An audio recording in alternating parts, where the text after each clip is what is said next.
Ambassador Benjamin Langat to second.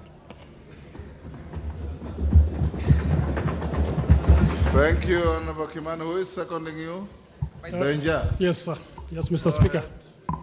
Mr. Speaker, I want to thank you for the opportunity to second this bill, and I rise to second this finance bill of 2023, Mr. Speaker.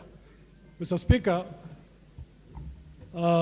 you said yesterday that this bill has been transacted in funerals, churches, other social places, Mr. Speaker, and you advise us that we must now come to the House and transact this bill. Mr. Speaker,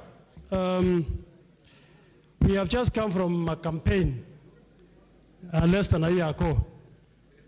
Some of the issues that were transacted or canvassed, Mr. Speaker, were mainly three issues, Mr. Speaker. One of them was cost of living. Number two, Mr. Speaker, our level of public debt. Number four, Mr. Speaker, is empowerment of the youth. Mr. Speaker, it is in the public domain that our public debt is the highest ever, Mr. Speaker. And because of areas of commission or omission, Mr. Speaker, we found ourselves there.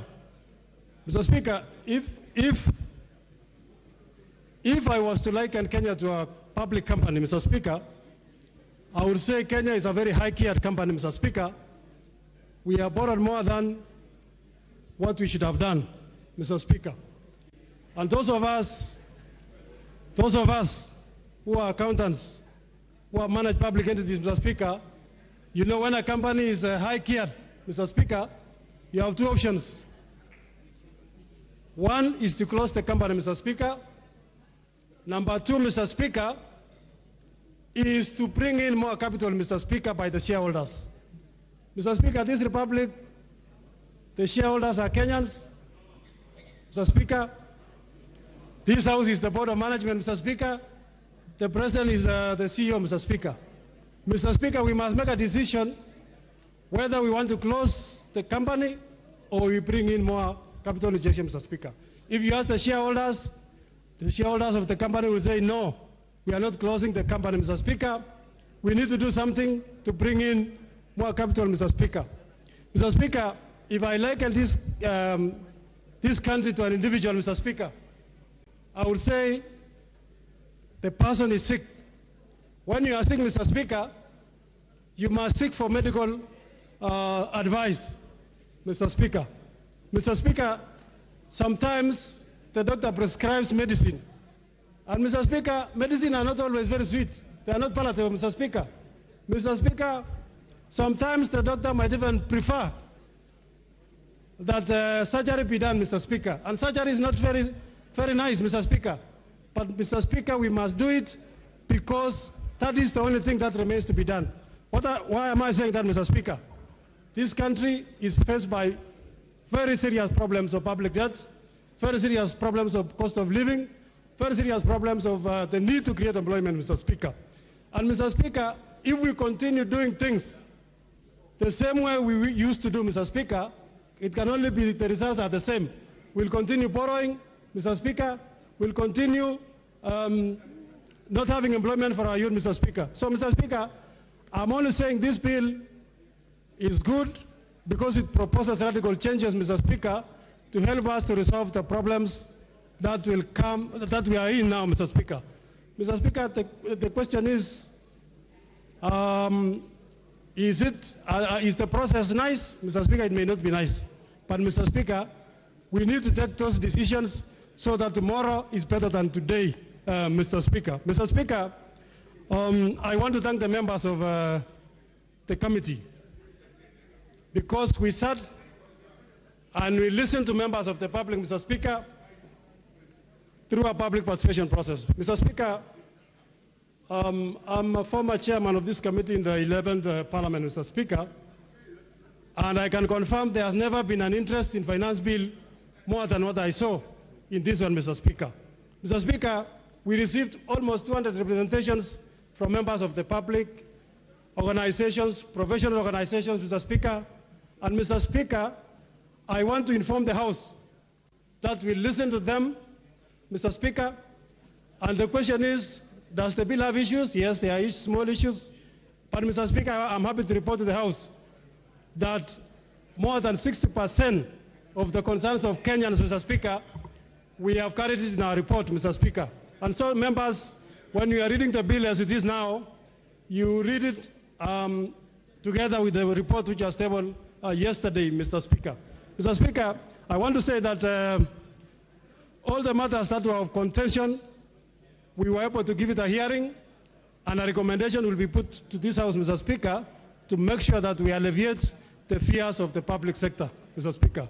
Some of the issues include the excise duty on both manufactured goods in the country and imported goods, Mr. Speaker. And the stance of the committee, Mr. Speaker, throughout was that we must support local manufacture. We must give competitive advantage, Mr. Speaker, to our manufacturing sectors, Mr. Speaker. Mr. Speaker, if we were to industrialize, if we were to give jobs to our youths, we must see how to incentivize the manufacturing sector, Mr. Speaker. And that is why some of our proposals are actually deleting the proposals to tax excise on locally manufactured raw materials or goods, Mr. Speaker, so that our companies, we can encourage local manufacture, Mr. Speaker. Mr. Speaker, one of the other proposals in this bill, Mr. Speaker, is the export levy, Mr. Speaker. Our exports are always less than our imports, Mr. Speaker, because we don't export much. And that's why that levy is there in the bill to make sure, Mr. Speaker, that we build our exports. When I come from a tea growing region, which is the major export product in Kenya, Mr. Speaker. When we talk with them, Mr. Speaker, they tell you we only export to maybe 4 countries, 3 countries in Africa, 4 countries in European countries, Mr. Speaker. Mr. Speaker, that's a very dangerous situation.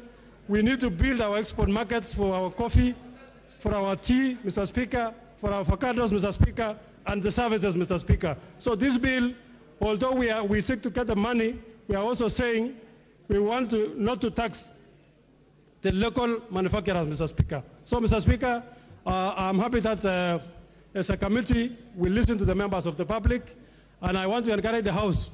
It will be a serious issue, Mr. Speaker, to pretend that we want the status quo to remain, yet at the same time we want changes. I know our friends from the other side, because I've heard them talk, Mr. Speaker.